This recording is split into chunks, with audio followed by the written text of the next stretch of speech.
What was the point where you started to feel that it wasn't right? Like one morning I woke up, I had to go training. This is when he'd stopped playing me. I remember just looking in the mirror. I mean, it sounds dramatic, but I was literally staring in the mirror. And I was asking if I could retire now. At 24, you know, doing the thing I love. For me, that was heartbreaking. It's always been me against myself in everything. I was winning the fight, smiling, showing that I was happy. But inside, I was definitely, you know, losing the battle. Trauma is trauma, and your body registers it in the same way no matter what it is. If you knew about my life, you would understand that a little bit more. I want to help other people to know that they're not alone in the feelings they've got, and doesn't make you weak to get help.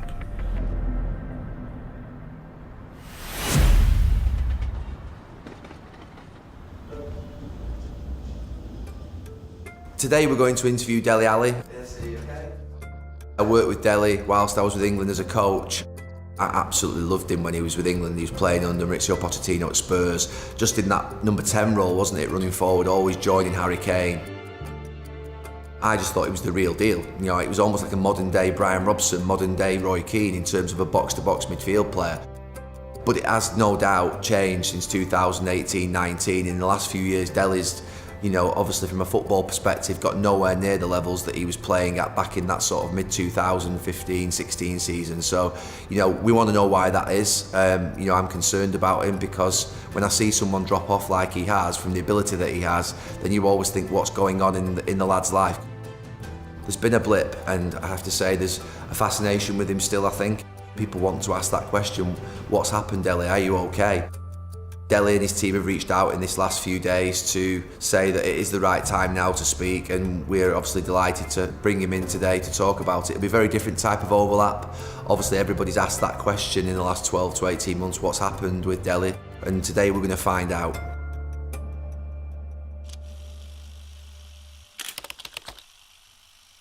Dele, welcome to the overlap. Obviously, I worked with you in 2015-16 with England, and obviously seen what's happened in the last 12 to 18 months, the way in which your football's gone.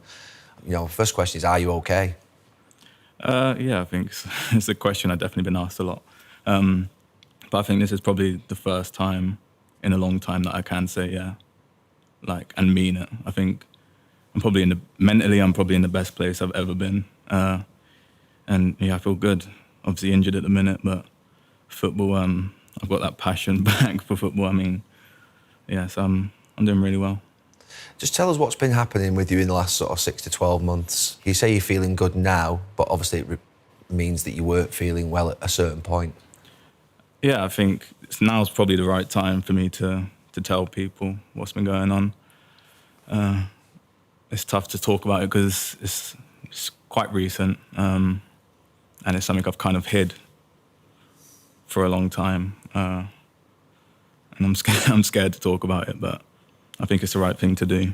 So when I come back from Turkey, I came in and I found out I needed an operation, and I was in a bad place mentally, and yeah, I decided to go to like a modern day rehab facility for mental health. They deal with like addiction, mental health, and trauma, because it was something that I felt like it was time for me. I think with things like that, you can't be told to go there. I think you have to know, and you have to make the decision yourself, else it's not going to work.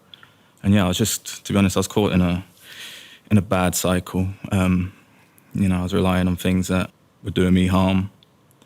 And yeah, I think I was waking up every day and I was winning the fight, you know, going into training, smiling, showing that I was happy. But inside, I was definitely, you know, losing the battle. And it was time for me to change it, because when I got injured and they told me I needed surgery, I could feel the feelings I had when the cycle begins, and I didn't want it to happen anymore. So I went there for 6 weeks, and, you know, Everton were amazing about it. You know, they supported me 100%, and I'll be grateful for them forever. I think whatever happens in the future, I think for them to be so open and honest and understanding, I think I couldn't have asked for anything more in that time when, you know, I was probably making the biggest decision of my life. Something I was scared to do, I think. But I'm happy I done it, and to be honest, I couldn't have expected it to go the way it did. I think before, you hear about it, it has this whole stigma around it, and it's something people don't want to do. Going into rehab definitely sounds scary. But yeah, I could never have imagined how much I'd get from it and how much it would help me mentally, because I was in a bad place. I think, a lot happened when I was younger that I could never understand, I could never figure out, and I was doing stupid things that I blame myself for. But really going there and learning about it, it was never really in my control. Understanding it and learning, and it's helped me a lot with other things, to do with my blood family. I let go of some things and some bad feelings I was holding, and that would slow me down and hold me back. So yeah, it was that's where I've been. I'm laughing. I learned that this is my defense as well, laughing and smiling. So. Just on timeline, how recent was this that you went into rehab? So I got out 3 weeks ago, I think. That recent? 3 weeks ago, yeah. And if I'm being honest, I probably wouldn't have wanted to talk about it this soon. I think maybe give it a little bit more time. But I am feeling in a really good place, and I feel strong enough to do this. I think it's important. Maybe could have done with a little bit more time in terms of when I was talking about it. But unfortunately, the way the world is now, the tabloids, they found out, and they was calling my team a lot, and they were telling, that they knew where I was and stuff. And the decision that I maybe made in the past, where I didn't really care about what people thought and I didn't care about being understood, I would have just let them write what they wanted to write and, put their own story on, which they do a lot of the time. But it's not the reality. And also, I want to help other people to know that they're not alone in the feelings they've got, and that you can talk to people. It doesn't make you weak to get help, to be vulnerable. There's a lot of strength in that. So to come out and to share my story, I'm happy to do it. You talked obviously about trauma, but you also talked about doing things that weren't helping you. Can you be more specific about what it actually is that you was doing that was obviously causing you a problem? So it started, it's been going on for a long time. I think without me realising it, the things I was doing to numb the feelings I had. I didn't realise I was doing it for that purpose, whether it be drinking or whatever. I think they're things a lot of people do. But if you abuse it and use it in the wrong way, and you're not actually doing it for the pleasure, you're doing it to try and chase something or hide from something, it can obviously damage you a lot. So it started with that. And then I got addicted to sleeping tablets. And it's probably a problem that, not only I have. I think it's something that's going around more than people realise. In the game? In football, yeah. I think it's, something that maybe, hopefully, me coming out and speaking about it can help people. Because, don't get me wrong, they work. I think, with our schedule, you have a game, you have to be up early in the morning to train, you got all the adrenaline and stuff. So sometimes, to take a sleeping tablet to sleep and be ready for the next day is fine. But when your dopamine system and you're as broken as I am, it can obviously have the reverse effect, because it does work for the problems you want to deal with, and that is the problem. It works until it doesn't. So yeah, I definitely abused them too much. And don't get me wrong, I would stop sometimes and go a few months without them, but I was never really dealing with the problem. It got really bad at some points, and I didn't understand how bad it was. But I was never dealing with the root of the problem, which was when I was growing up, the traumas I had, the feelings I was holding on to. And I tried to deal with it all by myself. I didn't want to tell anyone. There was a number of times my adopted family, my brother, it makes me sad. They would take me to rooms, cry, and ask me to just speak to them, tell them what I'm thinking, how I'm feeling. And I just couldn't do it because I wanted to deal with it by myself. I didn't feel like opening up to anyone. I had a lot of people try to help me because they could see it in me. I wasn't who I was. I lost myself for a few years. And, I was just turning everyone away, not accepting any help from anyone. When I have the family that saved my life, crying and asking me to tell them what's wrong, and I just didn't want to do it. I didn't. Were they aware that you were on the sleeping pills? So I think they'd heard a few times about them, but I would swear on everything that I'd never taken them, or that I weren't taking them, which is a part of the problem. I didn't want help. I would tell myself I wasn't an addict. I wasn't addicted to them, but I definitely was. I realised that going away and talking about it and understanding it more, yeah, I did need help, and it got to the time where I couldn't do it by myself anymore. And I think that's the thing people need to understand, that it is okay. I mean, we're definitely stronger as humans. We're stronger together. We don't have to deal with everything alone. I mean, the stuff you do deal with by yourself, but if it's having a negative impact on you and you feel like, okay, it's time, you can't do it by yourself anymore, it doesn't make you weak. On the sleeping pills, I mean, obviously when I was a player, sleeping pills are not unusual in football. You know, you'd be offered one night before a game, always, because obviously a player might not sleep because of just, you know, the build-up and the adrenaline, and also sometimes after a game. When you say it's more widespread in the game, are you talking about players taking them every night? Are you talking about players potentially multiple tablets at once? Are you talking about more than one tablet? What levels were you at with them? It's quite scary, isn't it, when you think of it? No, it is scary. Like, now I'm out of it and I look back on it, like, before when I'd stop, I'd still kind of sometimes have the urge. But I'd, you know, maintain sober for a period of time. And then there would always be a time when something would happen, I'd get the feelings back and I'd want to escape, because drugs, alcohol, all this stuff, they work for the time. So yeah, I was taking them. I was taking a lot. I mean, I don't want to talk about numbers, but it was definitely way too much. And there was some scary moments I had. The teams give them to you for a reason, to sleep. And they do that. I wasn't taking them to sleep.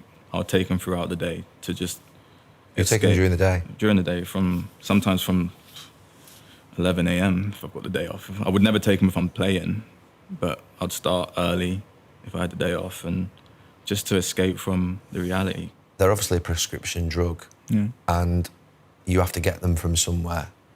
And I don't want to put you in a difficult position, but there will be a concern on a duty of care basis that you've been getting these pills and access to these pills from, obviously, the game, if you like. Can you just talk to me about that a little bit? Because I think it is something that people will ask. It started with a doctor. A doctor was giving them to me to sleep.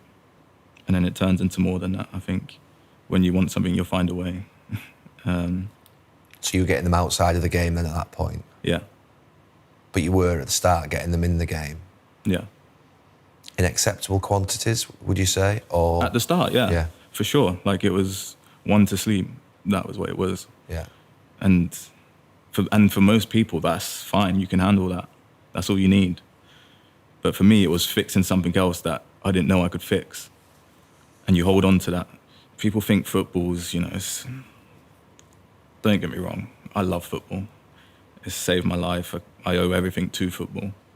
But it's not just as easy as everyone thinks it is. It's not this high life. Like, you have money, you can do a lot of things that you wouldn't be able to do without it. But mentally, I don't think people will ever understand until you're in it, what it can do to you. You know, rejection, just being told you're not good enough, fighting every day. Even something like losing a game, it can affect you mentally. And you have to be ready, you have to be smiling the next day. And when you're not, it's a problem, so. When did you start to get these feelings? How long ago was it? Obviously, you've been in rehab, you know, only a few weeks ago. But when did it start to feel? Because obviously, you know, I'm thinking going back to 2015, 16, and then watching you in the World Cup in 18, one of the greatest young English talents that I've seen in a long time. What was the point where you started to feel that it wasn't right? It's hard to pinpoint one exact moment. I mean, there was probably the saddest moment for me was when Mourinho was manager. I think I was 24. And I remember there was one session, like one morning I woke up, I had to go training. This is when he'd stopped playing me. And I was in a bad place. And I remember just looking in the mirror. I mean, it sounds dramatic, but I was literally staring in the mirror. And I was asking if I could retire now. At 24, you know, doing the thing I love. For me, that was heartbreaking. To even have had that thought at 24 to want to retire, that hurt me a lot. That was another thing that I had to carry. I mean, that's quite a long time ago, isn't it? It's like 3-4 years ago, and you've been carrying this. Obviously, you talked about the sleeping pills, but were you also drinking quite heavily as well in that period? I mean, that period, yeah, I was partying a lot. I was having a lot of parties. Just, I mean, it's... Because it's been suggested that you were going off the rails, basically. You know, that you've seen the tabloid headlines, haven't you, in that period? Yeah. That you were going out partying and obviously other things. The reality of what they say is not the reality. I think they was calling me a party boy and all this before, I was doing any of this. So I think people's perception of me was a lot different to the reality of what I was living. And then it got to a point where that happened and I was in a bad place. A lot of things have built up. I think, we all have emotions, and we think the best thing to do sometimes is to just stuff them down and hide them and lock them away. But over time, they just build up, and it gets to a point where we're human and it breaks and it all comes out. And I turned to all the wrong things. Like, I don't blame Mourinho. I don't blame anyone, My reaction to that wasn't right, but it wasn't something I had control over. It was my reality of when I was younger, the traumas I had, the things I dealt with throughout my life, and it all just came out. And I'm grateful that it happened at that time, because it could have been a time when I didn't feel and I couldn't find a purpose for myself. I couldn't remember the why I'd done it, why I'm here, why I'm doing this. So with football, and not just football, just being young, wanting to live the life that I want to live after this, and when it's done and when football's done, that gave me something extra to hold on to, and another reason why I need to stop. So I want to make it clear that I don't blame anyone for the way I feel. It's always been me against myself in everything. I think I've always been my own hero and my own biggest enemy. So it's getting to a time when I need to be more vulnerable, let people understand me. Because a lot of problems have come from me not opening up, not allowing people to come in. But that was how I felt safe. I think if you knew about my life, you would understand that a little bit more. I think I found that if you let people in, it's the way they can hurt you the most. So I definitely hid from it, and I didn't allow anyone to do that. And it didn't work. I think we all hold on to not wanting to change because it's who we are. We'll lose our identity. But if you are, it's working, and that's great. But it gets to a point sometimes where it's not working anymore, and you need to change things. And that was the point I was at. This is another thing I was scared of about talking. Like, I don't want people to feel like I want people to feel sorry for me. Trauma is trauma. And your body registers it in the same way no matter what it is. I don't care what they write. They can write what they want to do. As long as, if I help one person, then that's all I need from this. You just said before people didn't know what was going on in my life, and you're right, I was a coach of yours, and I don't know about sort of your childhood. What we do know is obviously that you changed the name on the back of your shirt, which at the time told us that there was potential issue, obviously, with your biological parents. But can you just tell us about your childhood? Something I haven't really spoke about that much, to be honest. I mean, I think there was a few incidents that can give you kind of a brief understanding. So at 6, I was molested by my mum's friend who was at the house a lot. So my mum was an alcoholic. And then...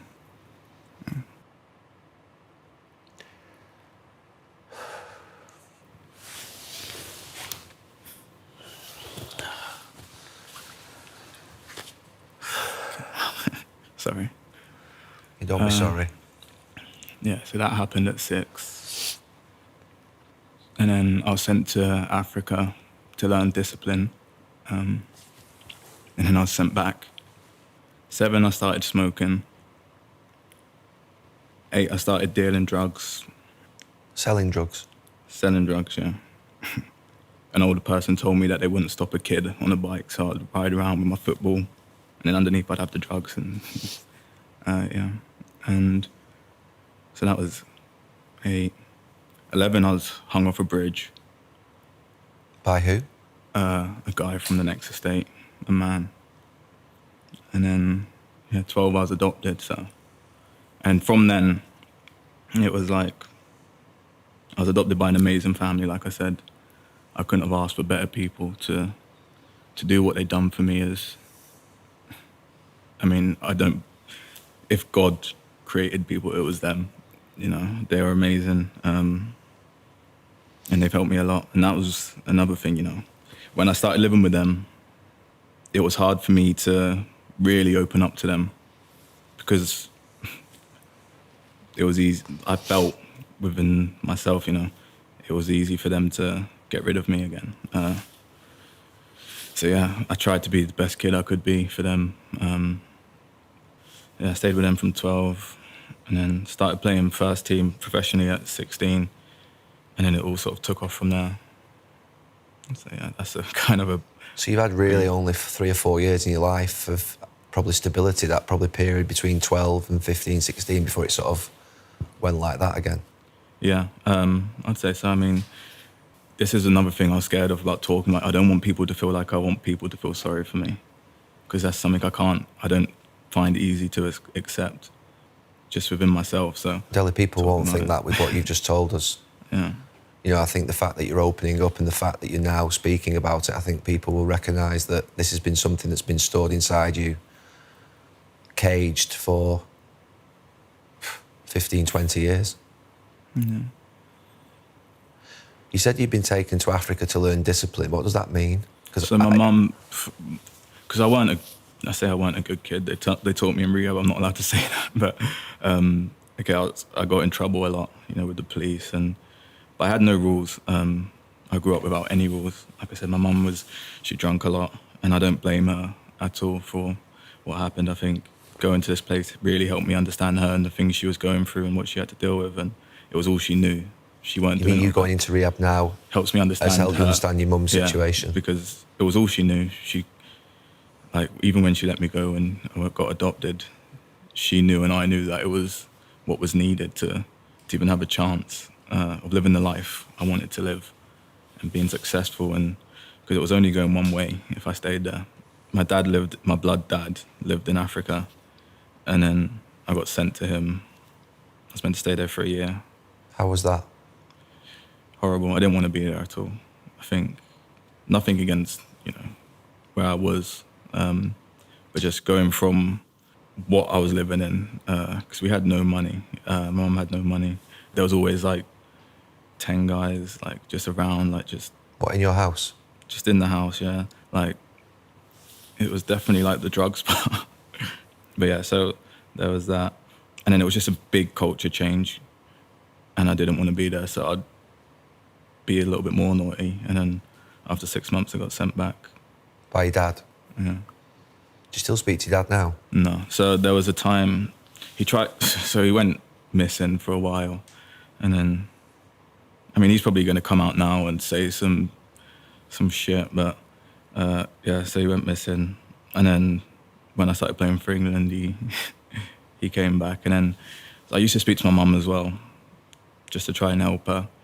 Do you not speak to your mum anymore now? No. So when I was 18, around 18, I think, they went to the newspaper and started accusing the family that adopted me of doing all this stuff, when they didn't know what they had. They were the ones that used to make me go and see my mum. I never wanted to go. They would always tell me, she's your mum, you should have a relationship with her, blah, blah, blah. And I think that spoke volumes, what they were doing. They were just doing it generally because they're amazing people. So yeah, and then my blood mum and dad went to the press saying that these people are taking advantage of me. They want to go through my contracts. And I hadn't spoke to him for years. And I knew that wasn't my mum's decision, because I know she didn't really leave Milton Keynes. There was no way she'd done that. So yeah, after that, I just felt so betrayed and let down and hurt that I just couldn't keep the relationship with my mum. And my dad, I don't want a relationship with him either. So, what did the rehab tell you about the impact of obviously the trauma that was coming from your childhood? It was amazing what they did with some things. They would really piece things together, because there was a lot of things that I would question myself about, because it went against my values and who I am as a person or what I want to do. And I'd question why I made them decisions, but they could link a lot of things. For example, so I used to have house parties, and I didn't care who was in the house. Whilst you're playing football? Whilst I was playing football. So I'd have house parties, and that was very much how my mum's house was. Without me knowing, it was my comfort zone. It was normal to me. So just little things like that. Where did you go for the rehab? It was in America. So you spent 5-6 weeks in America? 6 weeks in America, yeah. And I met some amazing people there, I think, from all different walks of life, different professions. To be able to do that, and it doesn't matter where you've come from, what your trauma is. I think trauma is trauma, and your body registers it in the same way no matter what it is. Even if you think you're fine, you've got nothing to worry about. Going and speaking to someone and opening up will help you realise that, okay, this could have, if it's not causing a problem now, it could have down the line. Is that the big thing that you think you picked up whilst you were over there, that you're not alone and that you can obviously share your vulnerabilities with others? 100%. I think we all think we're so unique that no one else has the same problems as us. But speak to a few people in that place and you'll realise that you have a lot more in common than you'd probably think. You know, going there and speaking to them and listening to them and working together. It was one of the best teams I've been a part of, and I can't thank them people enough, let alone therapists and stuff there, just the people that were there. In terms of where you're at currently now, obviously you're injured and you're obviously going to go back into it. And is the hope as part of this process for you to obviously think that, you know, you can sort of share with your story and that it can help others potentially going through it? I mean, whether it be a football player or whether it be other people in life. Yeah, I think what I went through, you know, helped me really understand my purpose. Like when I'm just going through everything, breaking it down, and finding out why I'm here, what I want in life, you know, I know what I can do on the pitch. I mean, I think I've showed people what I can do on the pitch, and now I've got the feeling back, like before I went to Tottenham, when I had a lot to prove and I wanted to fight and I felt so much love and passion about football. I have that back, which for me is something I've missed for probably longer than I wanted to. But with the other side of it, I want to inspire people not only on the pitch, off the pitch, in a way that I think probably isn't spoken about enough from experience. When you've been at your best in your life, you've had stability, I think, in your sort of mentors, whether it be your adopted family that you moved in with when you were 11, obviously who then gave you a really stable sort of teenage period. And then obviously when you were at Spurs and you had Maurizio Pochettino as well, you were absolutely sensational. Is that one of the factors with you, Dele, that you need that sort of strong leadership around you and that sort of strong mentorship? And when you don't quite get that, when it's a little bit more unstable, do you feel as though that's had an impact on you? It definitely impacted me. I think I couldn't have asked for a better manager at the time I was in. Him and his team, you know, not just him, there was Jesus and Miguel and Tony. They are amazing people and they're so understanding, and it wasn't like a footballer and a manager relationship. It was deeper than that, I felt. And that was what I needed at that time. What was he like with you? Just give me some specific examples of how he was with you, Maurizio. He was just so understanding of the decisions I was making, and he was guiding, like he cared about me as a person before the football, which is what I needed at that time. And I think that's important for young players. I think when you go somewhere, it can be quite scary, I think.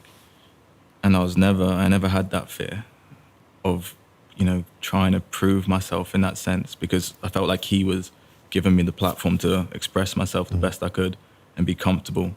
I mean, players always used to say I want to be like that. I was fearless. I wasn't fearless. I was just brave. I think there's a difference. There's a big difference, because I was scared of things, but I think being brave, you feel the fear still, but you still do it. And I think that's something that he allowed me to do. So yeah, I think he helped a lot in that period of my career, which is why it was tough for me when he left, because, you know, then you come into new managers and it was hard for me to let anyone in at that point and to be open. And I felt like everything was just so fake when managers would speak to me. I just felt like the conversations weren't real, because there'd always be stuff in the media. What do you mean by that fake? It's hard to explain. It's something like, it was probably more me and in my own head and my own ego.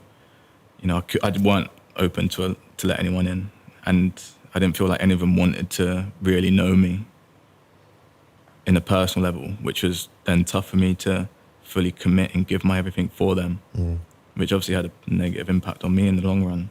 There's an editorial in the documentary around you, which obviously you'll be aware of, where words like lazy were used by Jose Mourinho.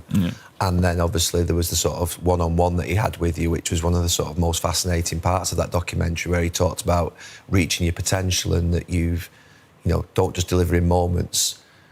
How did you feel about that sort of, if you like, exposure and the type of exposure? Because, I mean, the idea of being called lazy, I worked with you, obviously, with England. That word wasn't in existence around you at all at that period. I mean, you were box to box, full of energy, get up and go, attacking every single situation that you were in. you'd get stuck in. And my view of you was you'd come up for a really good upbringing in respect of lower league football, that you'd toughened you up and you were hard as nails. So the idea then that you were described as being lazy a few years later just at the time shocked me a little bit. Do you feel as though that was unhelpful, and was that potentially the start of this journey that you've gone on? I'm glad you asked me about that. So that lazy comment, people love to bring that up. That interview, obviously I was on Amazon. He called me lazy. That was the day after recovery day. A week later, he apologized to me for calling me lazy because he'd seen me actually train and play. But that wasn't in the documentary, and no one spoke up about that because so it was only me and him. apologised for calling you lazy in the team meeting? Not in the team meeting, he called me lazy, but in one-on-one, I think it was on the pitch, he apologised for it. And I didn't think anything of it at the time because I know in myself I'm not lazy. The impact of the word lazy hanging on you as a football player is a bad one. Yeah. It is, and that has stuck because of that documentary. But it's interesting that it wasn't in that he'd apologise for it a week later. That's what I mean. People can... What you see sometimes isn't the way it really is, I think. Especially now with social media and all these things, we can really portray something that isn't real. After that, I think people definitely tried to use that for some other decisions. It changed the perception of you, I think, externally, I'm sure. Yeah, for sure. And I think other coaches, maybe, for other reasons why I weren't playing, they stuck to that lazy one. Yeah. Because it was kind of an easy one to use. And the problem was probably more than that, I think. Who were the senior players that you felt looked after you at Tottenham when you were there? And so how was that? I mean, you're not a young player now, but you're certainly not a senior player. You're only 27. Yeah. I think that's one of the places where you can be sort of, if you like, guided back on track. Did players come up to you at certain points and say, look, Dele, come on, you need to get some help, or Dele, you shouldn't be doing that? Did any player try and sort of help you, particularly the senior ones in the dressing room? It's hard to say senior ones because I feel like we're quite a youngish team. Yeah. But there's like people who I have a lot of respect for and we're very good friends. I don't think any of them really knew what I was doing. So I'd hide it from them. I wouldn't be honest with them. Like the likes of Eric Dyer. I think he's a great friend. And you realise who is your real friends. Yeah. Who really, people that don't just say yes. They mean a lot to you and they will always hold a special place in my heart. So like people like Eric, Harry, Sonny, Ben. There's a lot of players that didn't approve of what I was doing. If they knew about it, they weren't afraid to tell me. And they would tell you, would they? Yeah, they would tell me. Especially Harry and Eric, them two are brutally honest. But no, how would that go, the conversation? What, they pull you to one side, or they would do it in front of the rest of the players? Nah, it was never like in front of people. It would just be like, what you doing? Like, was that when you say you'd been in the newspaper for a story or something, they'd heard you'd been out, or? Yeah, or like they could sometimes you could see it on my face. I think it's hard to hide sometimes. And they definitely weren't pleased. But I didn't care. I couldn't accept any help or anything from anyone. You were just ignoring every little bit of advice. I was so numb to everything. When people, like I said, I had my adopted family crying in a room, like really crying, telling me like how much they care about me, to forget about the football side of it, like as a person. And I was so numb, I just didn't care, which is something I'm sad about, but I'm proud that I'm through it now. You're very sceptical of the media, aren't you? The main thing for me is I want to prove myself right because I know how good I can be as a player. What do you expect the impact to be of the words that you've shared? I'm hoping it helps people. Will it help you? You were Young Player of the Year, PFA Young Player of the Year twice. You were playing in the World Cup for England. You were successful with Tottenham, a brilliant Tottenham team under Maurizio Pochettino. Do you feel now, in the place that you're in, that you can get back to that level? Do you feel that what you've done in the last few weeks and months enables you to give you a chance to be able to succeed and be the player that you were back in that 2015 to 2018 period? I don't want to be back at that player. I want to be better than that. I want to be a better player, a better person. I think, I look back at that and think, I done good. But I'm not satisfied with that. I mean, you can't drive your car looking in the rearview mirror. You can't hold on to things that happened in the past. I'm just looking forward, and the journey from here is just exciting for me. And I think you can tell that how passionate I am about it. And I really mean it when I say I'm excited, and we'll have to see. I mean, Dele, I obviously heard these things for the first time today and I'm shocked, but I'm also inspired by the fact of what you have been through and sort of where you've got to today. You've achieved unbelievable things when you consider those first 10 years of your life and what you had to go through. And obviously where you are today, you know, is incredible, I think. What do the next few weeks hold? What do you expect the impact to be of the words that you've shared today? I'm hoping it helps people. Will it help you? It will help me. I think it's something that I needed to explain and get off my chest. And I wanted to say it in the way I felt was the truth. Because like I said, people write stuff and they can word it however they want. And I'm sure they will. I'm sure they'll choose headlines from this and choose whatever they want to write to, was it clickbait? I think they'll use the headlines. And you're very sceptical of the media, aren't you? No, but I noticed about all the young players, even when I was playing with England, we were very sceptical. Yeah, I think... I mean, I'm in the media now, so I say that with obviously having been a player. No, because I've read so many stories about myself that it's not true at all. Do you feel like you've been targeted? I wouldn't say, I don't know. I think I didn't help myself. I put myself in stupid positions where it was too easy for them to do that. I don't care what they write. They can write what they want to do as long as if I help one person to come out and change their life and potentially save their life, then that's all I need from this. You say you don't blame anybody in your life for what's going on, but there's quite clearly you've been put in difficult situations and you have been let down at times. How much, when you sit here today, do you feel I could have done a lot better myself? How much do you think, well, I could have been guided better? I mean, I definitely could have been guided better. From up until the age of 12, like I said, I was kind of raising myself in a way. I had no rules. Like at 7 years old, most people have a time they have to be in the house. I had a key and I could come back whenever I wanted. If I'd had an actual adult who was responsible for their kid, in the term, like just normal stuff like that. Like I don't blame my mum for that because, like I said, I understand her more. And I never really did blame her in that sense. I always look at myself first, and I was trying to explain this to them at this place, that I find it hard to blame anyone else for what I've done. Because that's just who I am. Like I always take responsibility. If I'm not playing well, I'm the first one. Like no one will be harder on me than what I am. So if something's not going right, no matter how many people say it, I've already judged myself. But I don't think you could, like the mistakes I've made, I've never judged myself from them mistakes. I've always judged myself from, okay, how did I learn from this? What did I do? And it wasn't always the best. And that was hard for me. But I think from now what I'm doing is, with what I've done over these past few months, it's something for me to learn a lot from and to be proud about. Because yes, I have made mistakes, but am I doing the right thing to fix them mistakes? Am I trying to be the best person I can be? I can actually say, yes, I am. I'm trying to help people. I'm trying to be the best footballer I can be, best professional, trying to inspire kids and, you know, other, not even just kids, other people, I think. So yeah, I'm proud of who I am today, and I don't blame anyone. I thank a lot of people. I thank a lot of people for the tough times they created for me, because I think that made me a tougher person. It made me braver, it made me stronger. And it allowed me to overcome challenges that if they were just sprung on me, maybe I wouldn't be able to deal with. But so I have a lot of people to thank, because they did help give me the hunger and the passion to keep going and keep fighting and prove them wrong. But I think the main thing for me is I want to prove myself right, because I know how good I can be as a player and as a person. And it's important for me that this battle against myself, I win and I do prove myself that I was right about all these things. You've got 12 months left on your contract at Everton. Yeah.